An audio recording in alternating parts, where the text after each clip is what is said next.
Alors, de quoi on va parler aujourd'hui? On va parler des politiques de Grenoble Capitale Citoyenne en matière de solidarité. Et pour ça, on est venu ici sur le site des Volets Verts, au quartier de l'Abbaye. Aujourd'hui, ce sont des bâtiments qui sont en très mauvais état et qui sont utilisés de façon temporaire pour héberger des personnes à la rue.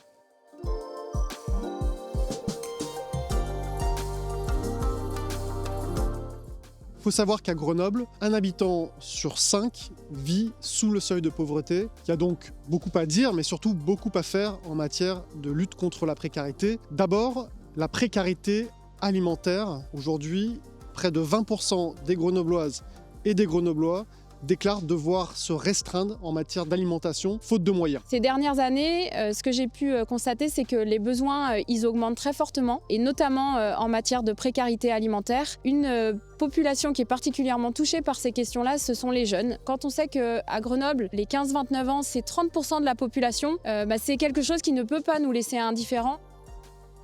Ensuite, le mal-logement. En France, ce sont près de 4 millions de personnes qui sont soit mal logées ou non logées. Et Grenoble n'est malheureusement pas épargnée puisque nous avons 1200 sans-abri sur la commune. Dans mon quartier, quand je vois que l'école est obligée de loger les familles parce que sinon ils dorment dans la rue, c'est un crève-cœur. Je pense que si on arrivait à déjà donner une signification à tous ces locaux pour essayer de loger des migrants ici, ça de rendre service à quelqu'un, je trouve que ça, ce serait vraiment important.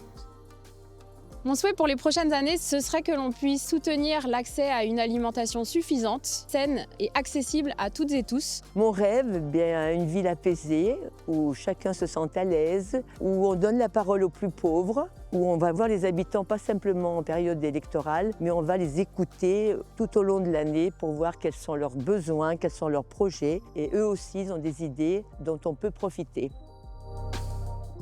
D'abord, sur l'hébergement d'urgence, nous proposons d'utiliser une partie des logements sociaux vacants pour de l'hébergement d'urgence temporaire en complément de l'offre existante. Et cela devra impérativement se faire en étroite collaboration avec les bailleurs sociaux. Ensuite, en matière d'alimentation, nous voulons soutenir et créer des épiceries et des restaurants solidaires dans chaque quartier afin que chacune et chacun puisse bénéficier d'un repas chaud matin, midi et soir. Notre action viendra compléter celle des structures existantes. Nous voulons affirmer notre soutien matériel et financier à toutes ces associations, tous ces collectifs qui font vivre ces initiatives au quotidien. Nous proposons également de créer des douches et des toilettes publiques dans tous les quartiers pour garantir un droit fondamental à l'hygiène. Et nous proposons aussi la mise en place d'un prêt à taux zéro porté par le Centre communal d'action sociale pour aider les familles à financer leurs besoins de première nécessité.